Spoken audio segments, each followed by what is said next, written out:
Let me begin by telling you a little about Jordan Cole Lansford. Jordan बहुत खुशमिजाज और प्यार करने वाला बच्चा था। वह कभी किसी अजनबी से नहीं मिला और जो भी उससे मिलता था उससे हमेशा प्यार करता था। जॉर्डन ने छोटी उम्र से ही मानसिक बीमारियों से जूझना शुरू कर दिया था।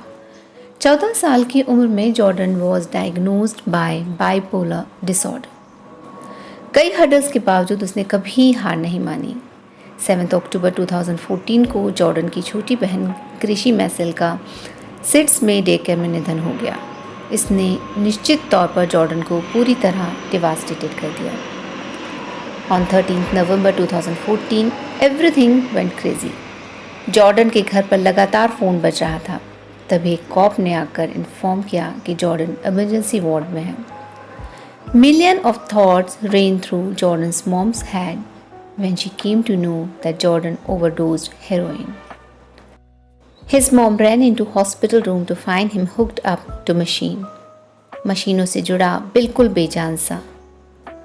On November 15, 2014, he was declared brain dead. It was the first and last dose of heroin. All in the same breath, Jordan's mom announced that she would be allowing Jordan's organ to be donated to save others' lives. Jordan was not a heroin addict. He picked it up for the first time in a moment of depression after losing his sister, and he died. Through this story, I want to make people aware how heroin or any other drug can kill a person that kids don't even realize what they are doing. We have to educate people and truly let them know the danger. The term narcotics came from Greek word narco, जिसका अर्थ है to make numb, जिसमें आमतौर पर morphine और अफीम को रखा जाता है।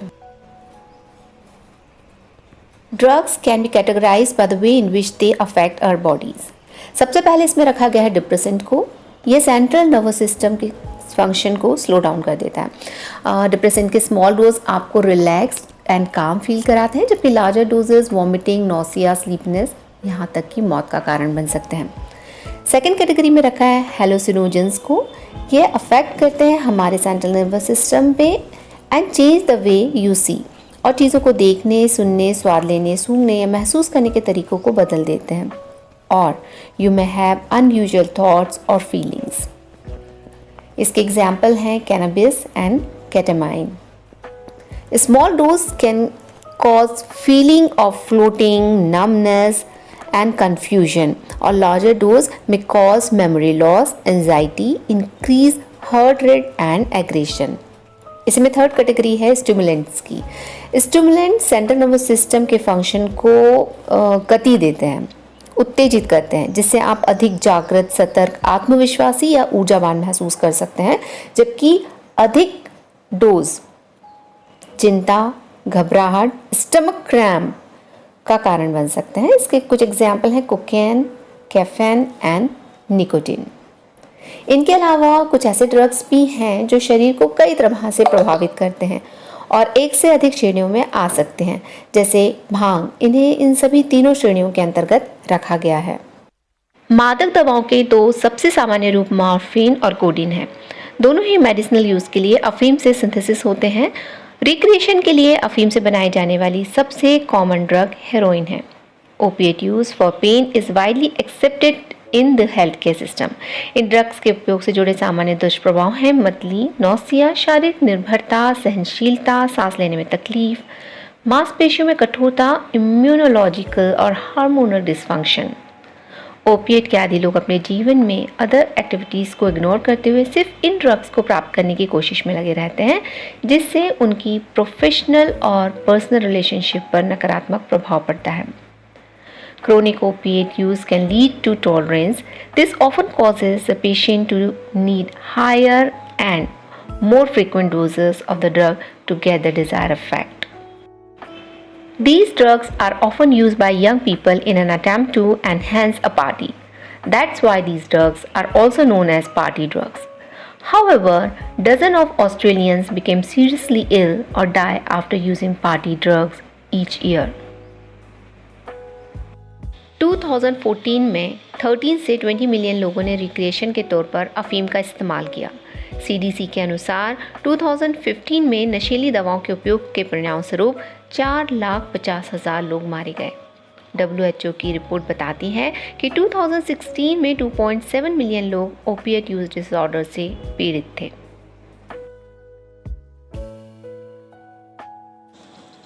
World Health Organization WHO opiate के उपयोग और वितरण पर विश्वव्यापी निगरानी रखता है। इन पदार्थों से जुड़े संभावित खतरों के लिए देशों को सचेत करता है। 2016 में ओपिएट के ओवरडोज के जोखिम को पहचानने तथा देखभाल करने के लिए WHO और UNODC ने SOS अर्थात स्टॉप ओवरडोज सेफली प्रोग्राम की शुरुआत की, जिसमें 2019 में कजाकिस्तान, किर्गिस्तान, तजाकिस्तान और यूक्रेन में नॉलोक्सोन, जो कि एक तरह की मेडिसिन है, के लगभग 40,000 किट वितरित किए और पाया कि इसके उपयोग से सभी ओवरडोज वाले व्यक्ति बच गए। और इसी तरह इंडिया में नारकोटिक्स से जुड़े सभी मामलों की निगरानी NCB द्वारा की जाती है। तो देखते हैं NCB क्या है। नारकोटिक्स कंट्रोल ब्यूरो भारत सरकार में गृह मंत्रालय के तहत एक भारतीय केंद्रीय कानून प्रवर्तन और खुफिया एजेंसी है। यह एजेंसी अपनी स्थापना के समय से ही मादक पदार्थों की तस्करी का मुकाबला कर रही है। यह नारकोटिक्स, ड्रग्स एंड साइकोप्टिक सब्सटेंसेस एक्ट के प्रावधानों के तहत अवैध पदार्थों के खिलाफ भी काम करती है। NCB की स्थापना 1986 में हुई। इस ऑर्गेनाइजेशन में टोटल 1001 एम्प्लॉयज़ हैं।